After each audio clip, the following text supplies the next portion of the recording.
અને હવે અન્ય સમાચાર જોઈશું વિગતવાર। રાજ્યમાં વાતાવરણમાં પલટો રહેશે। આગામી 5 દિવસ વાદળછાયું વાતાવરણ રહેવાની સંભાવના હવામાન વિભાગ દ્વારા વ્યક્ત કરવામાં આવી છે। જો કે વરસાદ કે માવઠાની કોઈ જ આગાહી નથી કરાઈ। સિસ્ટમ સક્રિય તેમજ ડ્રાફ્ટ બનતા વાતાવરણમાં પલટો રહેશે।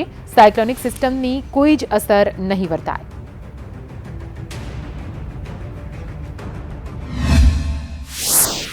एक साइक्लोनिक सर्कुलेशन है over south Rajasthan and adjoining areas में एट 1.5 किलोमीटर ASL, और दूसरा एक ट्राफ है जो हमारा साउथ गुजरात को होके साउथ वेस्ट मध्य प्रदेश में जा रहा है। ये दो सिस्टम है, पर इससे हमारा कोई बारिश होने वाला नहीं है। आपको थोड़ा क्लाउड डेवलप होगा, वो जो क्लाउड अब देख रहे हैं medium and low cloud develop हुआ है, पर अगले 5 दिन ड्राई रहेगा। મહેસાણામાં દૂધ ઉત્પાદકોની રેલીનો મુદ્દો, પોલીસ સાથે ઘર્ષણ બાદ પ્રદર્શનકારીઓની અટકાયત કરવામાં આવી। રેલી યોજાય તે પહેલા જ પોલીસની કાર્યવાહી અહીં સામે આવી। વિપુલ ચૌધરીના સમર્થનમાં આ રેલીનું આયોજન કરવામાં આવ્યું હતું। રેલીને લઈને મહેસાણામાં કલમ 144 લાગુ કરી દેવામાં આવી છે। જિલ્લા કલેક્ટરે જાહેરનામું બહાર પાડીને આદેશ કર્યા છે। મહેસાણા દૂધસાગર ડેરીનો વિવાદ વકરી રહ્યો છે। ડેરીના કર્મચારીઓએ કૌભાંડની કબૂલાત કરી છે। દિવાળી નિમિત્તે 2 બોનસ વધુ ખાતામાં આપીને કૌભાંડ આચર્યું હોવાનો ખુલાસો કરાયો છે। બાંધકામ સહિત અન્ય કૌભાંડ કર્યાની કર્મચારીઓએ કબૂલાત કરી છે। વહીવટીદાર કૌભાંડ કરતા હોવાથી પશુપાલકોને નુકસાન પહોંચે છે।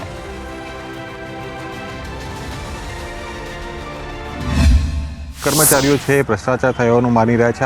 આપણે મહેસાણા દૂધસાગર ડેરીના કેટલાક કર્મચારીઓ છે, એમની સાથે વાત કરીશું। 100% સાચી વાત છે।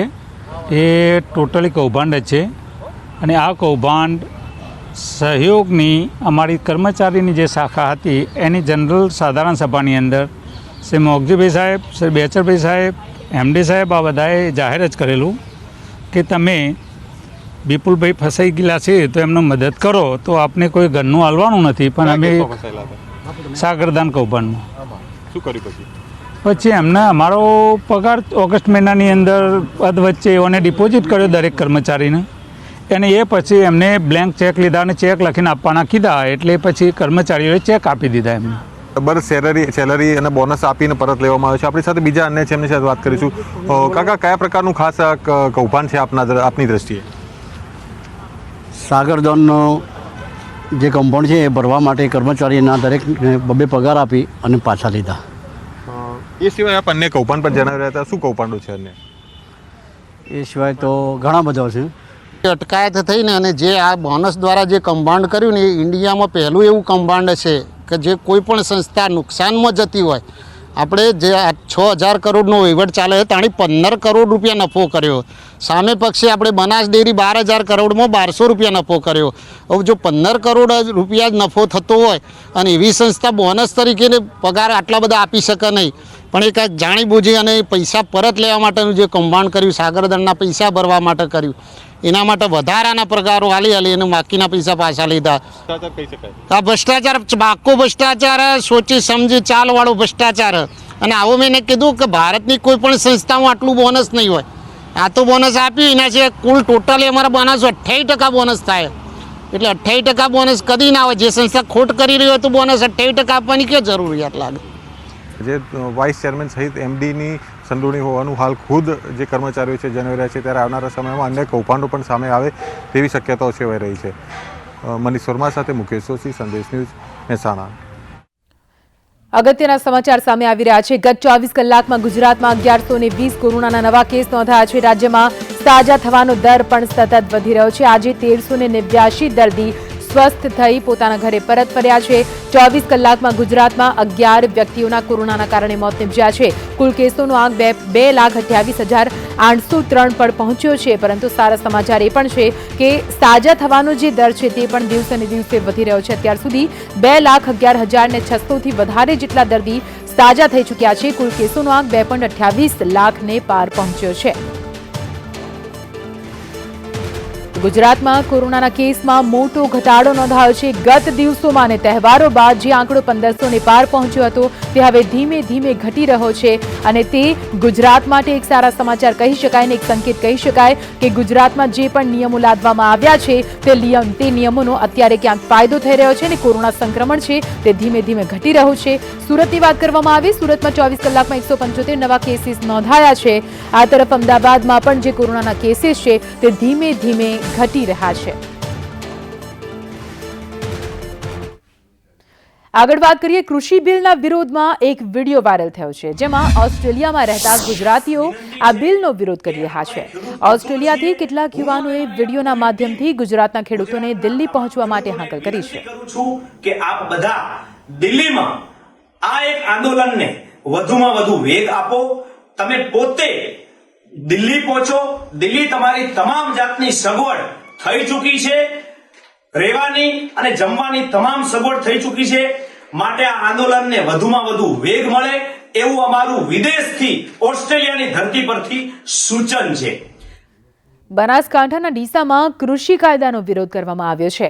ગુજરાત સામાજિક મંચે વિરોધ નોંધાવ્યો છે. મામલતદારને આવેદનપત્ર આપી રજૂઆત કરી હતી. કૃષિ કાયદો રદ કરવાની માંગ આ તમામ લોકો દ્વારા કરવામાં આવી. ડીસામાં કૃષિ બિલનો વિરોધ અહીં તમામ ખેડૂતો દ્વારા કરવામાં આવ્યો હતો.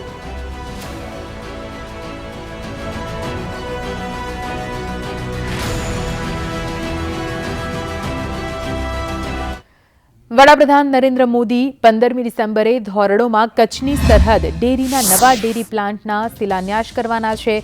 ત્યારે સરહદ ડેરીના ચેરમેન વલમજીભાઈ હુંબલે મીડિયા સાથે વાતચીત કરતા જણાવ્યું કે વર્તમાન સમયમાં સહકારી ડેરીમાં દરરોજ 5 લાખ લીટર દૂધનું ઉત્પાદન થઈ રહ્યું છે, જેને ધ્યાને લઈને સરહદ ડેરીની વધુ 2 લાખ લીટરની ક્ષમતામાં વધારો થાય તે માટે પ્રોસેસિંગ પ્લાન્ટ પ્રાપ્ત થયો છે.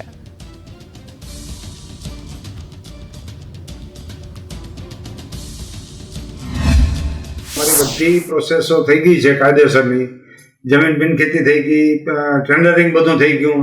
એટલે અમને પણ એમ લાગ્યું કે મોદી સાહેબ સરહદ ડેરીની રચનામાં સામેલ હતા, એટલે હજી પણ નવા પ્લાન્ટના પાયાવિધિમાં જો મોદી સાહેબ આવે તો અમે એક મેલ કર્યો અને મેલના પ્રત્યુત્તરમાં માત્ર 4 કે 5 દિવસ પછી મોદી સાહેબે ગઈકાલે કન્ફર્મેશન આપ્યું અને એમાં અમારી 700 મંડળીઓ અને 70,000 પશુપાલકો ખૂબ ઉત્સાહ થયો કે અમારો 130 કરોડનો નાનકડો પ્લાન્ટ કહેવાય, કચ્છ માટે ભલે મોટો કહેવાય, એ પણ મોદી સાહેબે પશુપાલકો અને ખેડૂતના હિત માટે કરીને સ્વીકાર્યો. અને આવતીકાલે પછી 15 તારીખના બપોરના 2 વાગે મોદી સાહેબ અમારા પ્લાન્ટનું ખાતમુહૂર્ત કરવાના છે.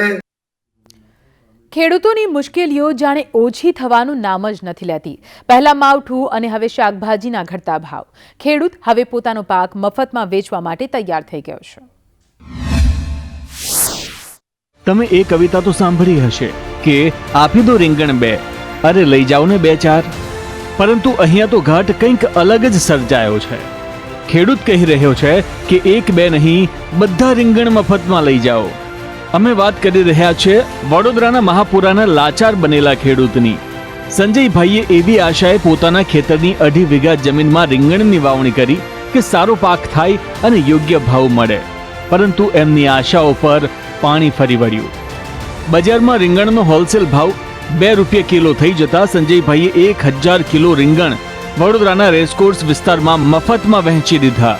ઉપજનો ખર્ચ 60,000 જેટલો થયો. પરંતુ હાલની સ્થિતિ એવી થઈ ગઈ છે કે 3 દિવસમાં 150 મણ રીંગણ લોકોને મફતમાં આપવાનો વારો આવી ગયો. આ વખત રીંગણની ફસલ બહુ થઈ છે અને પૈસા મળતા નહીં માર્કેટમાં, એટલે આ વખત ઈચ્છા થઈ લોકોને ફ્રીમાં આપીએ. અમારે આમ બી સડી જાય રીંગણ તો અમુક લોકો કાલથી ચાલુ છે અને આજે બીજો એક ટ્રેક્ટર આવવાનું છે અને મારે સેવા જ કરવાની છે. 1 રૂપિયા લેવાનું નહીં લોકો જોડે.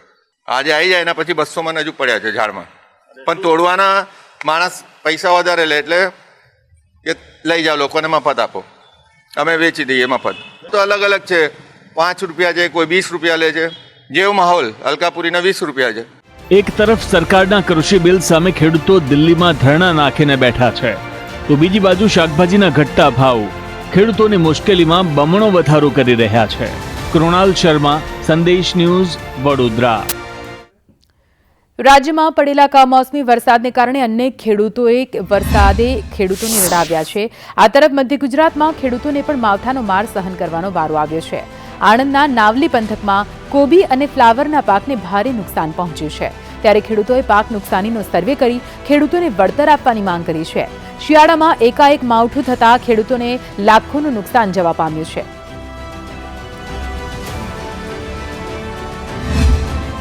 નાવલીમાં કોબીસ અને ફુલેવાર 700 એકર જેવું રોપણ થાય છે. એમાં લગભગ વરસાદના કારણે જે નવો કોબીજ હતો એનું બધું નુકસાન થયું છે વરસાદના કારણે. શિયાળામાં કોબીજ અને ફુલેવારનો પાક થાય છે અને જે અત્યારે હાલ માવઠું થયું એમાં જે અત્યારે જે રોપેલો છે છેલ્લા 10 દિવસથી રોપેલો જે કોબીજ ફુલેવાર હતો એમાં પારાવાર નુકસાન થયું છે. તો સરકારશ્રી તરફને અમારી નમ્ર અપીલ છે કે અમારી આ પરિસ્થિતિને ધ્યાનમાં રાખી અને કંઈક આર્થિક સહાય કરે. કોબીજ, ફુલેવાર અને રીંગણી અને એવું શાકભાજીનો મુખ્યત્વે પાક છે અને એમાં લગભગ 80 થી 90% જેવું નુકસાન થઈ ગયું છે. મારી સરકાર જોડે એવી માંગણી છે કે સર્વે કરી અને ખેડૂતોને મદદરૂપ થાય. અમરેલીના બગસરા તાલુકાના સુડાવડ ગામના એક ખેડૂતે ઓર્ગેનિક ખેતી દ્વારા દુર્લભ પ્રકારની દૂધી આકારના રીંગણાનો પાક મેળવ્યો છે અને આ પ્રકારના બીજ માટે મોટાભાગના ખેડૂતો તેમનો સંપર્ક સાધી રહ્યા છે.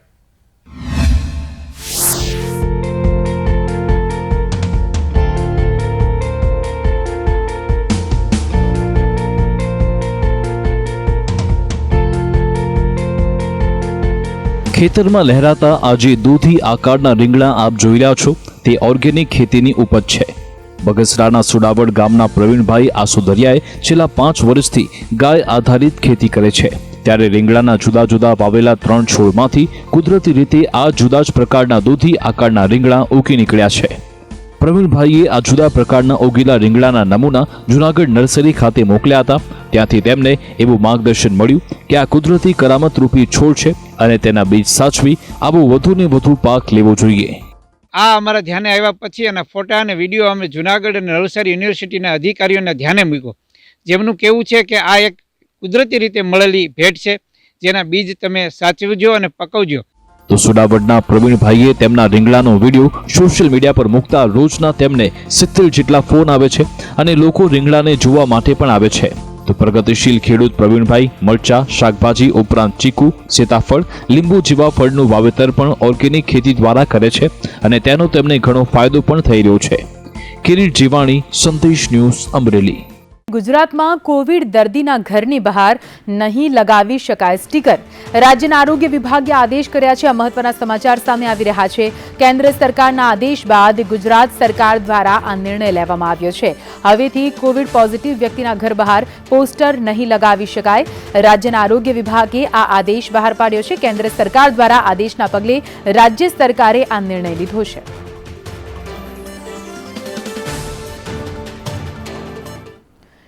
ગરડા ગોપીનાથ મંદિરના વિવાદનો મુદ્દો. આચાર્ય પક્ષે બોલાવેલી બેઠક પર સ્ટે મૂકવામાં આવ્યો છે.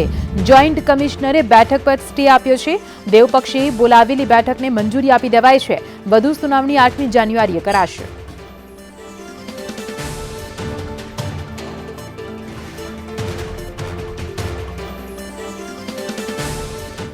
મહીસાગરની ભાદર કેનાલમાં પાણી છોડવામાં આવ્યું છે. ખાનપુર અને વીરપુર લુણાવાડાના ખેડૂતોની માંગ પર ભાદર કેનાલનું પાણી છોડવામાં આવ્યું છે. ત્યારે સિંચાઈ વિભાગે પાણી છોડતા ખેડૂતોમાં ખુશીનો માહોલ જોવા મળ્યો. તેમનું કહેવું છે કે તેમને શિયાળુ સિઝનનું વાવેતર કરવામાં મદદ મળી રહેશે. સુરતના માંગરોળ અને ઉમરપાડામાં નેરો ગેજ ટ્રેનને ફરી શરૂ કરવાની માંગ ઉઠી છે. માંગરોળ તાલુકા કોંગ્રેસ સમિતિએ ટ્રેન ફરીથી શરૂ કરવા માટે રાજ્યપાલ અને મામલતદારને આવેદનપત્ર પાઠવ્યું હતું. 2019ની ચૂંટણી પહેલા આ ટ્રેનને બંધ કરવામાં આવી હતી. માંગરોળના મામલતદારશ્રીને એક આવેદનપત્ર આપ્યું છે.